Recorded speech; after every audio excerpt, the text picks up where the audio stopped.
Halo semuanya, selamat datang di channel Bansospedia. Teman-teman, di sini kita akan bahas mengenai resiko telat bayar atau gagal bayar di aplikasi Bantu Saku 2025 ya. Semoga video ini bisa menjadi gambaran kalian semua yang sedang galbay atau telat bayar. Nah, teman-teman, ini adalah contoh penagihan Bantu Saku yang cukup meresahkan karena ini penagihannya udah jauh dari kata baik-baik ya. Dan di sini ada ancaman untuk blokir Slick, fintech dan data center dan pusdafil Anda ya. Nah, katanya di sini jika masih belum ada pembayaran juga sampai siang ini, kita anggap Anda sudah paham dan mengerti resiko dan konsekuensinya. Nah, mungkin banyak yang bertanya sebenarnya apa saja resiko telat bayar di Bantu Saku. Nah, di sini mungkin aku akan bahas secara umum ya, teman-teman ya. Nah, yang pertama tentu saja kalian akan mendapat denda, teman-teman ya. Jadi hati-hati dengan denda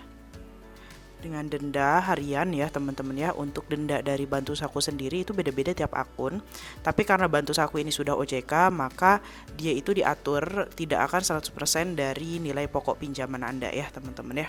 Nah, kemudian tentu saja ada penagihan. Nah, ini yang paling sering ditanya oleh teman-teman semua, apakah ada DC lapangan atau tidak. Nah, jawabannya sampai sekarang Bantu Saku dari teman-teman yang sudah galbay di Facebook diinformasikan belum ada yang datang ke rumah ya teman-teman ya. Nah, tapi tidak menutup kemungkinan besok atau seminggu kemudian atau 2 minggu kemudian dari pihak Bantu Saku ini akan menyewa pihak ketiga sebagai desa lapangan yang akan menagih ke rumah kalian. Jadi tetap ada resikonya ya teman-teman ya. Selain itu, untuk Bantu Saku ini akan menagih lewat WhatsApp dan juga lewat email, dan juga bisa sampai ke medsos teman-teman ya, karena kadang-kadang mereka itu ngepoin medsos kalian.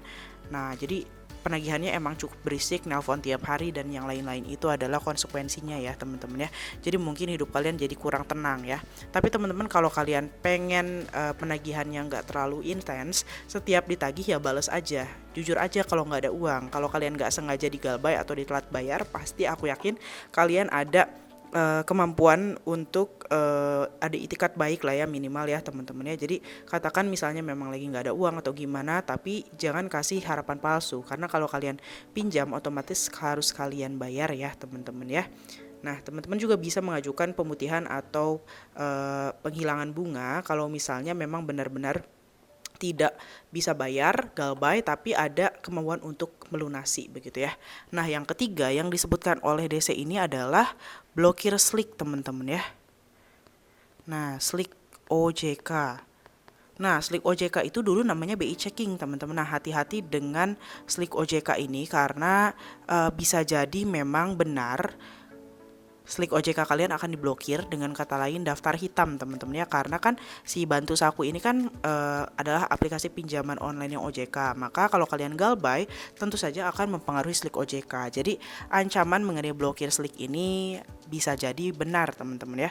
Nah, tapi untuk kalau blokir data center dan pusdafil kayaknya ini hanya ini teman-teman, hanya gertakan saja ya teman-teman. Jadi hati-hati untuk Slick OJK bisa menurun skor kreditnya atau sampai diblokir ya teman-teman ya. Jadi teman-teman, ini adalah 3 konsekuensi resiko kalau kalian galbay di Bantu Saku ya teman-teman ya. Jadi aku sarankan supaya menghindari denda, kalian bisa menghubungi Bantu Saku untuk meminta keringanan atau rekonstrukturisasi pinjaman supaya terjadi pemutihan dan kalian hanya membayar nilai pokok saja. Nah, terus kalau misalkan agak nggak enak dengan penagihan yang cukup kasar, kalian bisa laporkan penagihan yang intimidatif ke pihak Bantu Saku atau OJK, dan jangan menghindar. Kalau kalian makin menghindar, DC itu makin menghubungi kalian teman-teman ya. Jadi dari sini teman-teman, aku harap bisa ada gambaran ya. Jangan sampai kalian galbay, jangan sampai kalian telat bayar, karena akan membuat hidup kalian tidak tenang begitu ya. Kalau ada pertanyaan silahkan tulis di kolom komentar. Sampai jumpa lagi guys.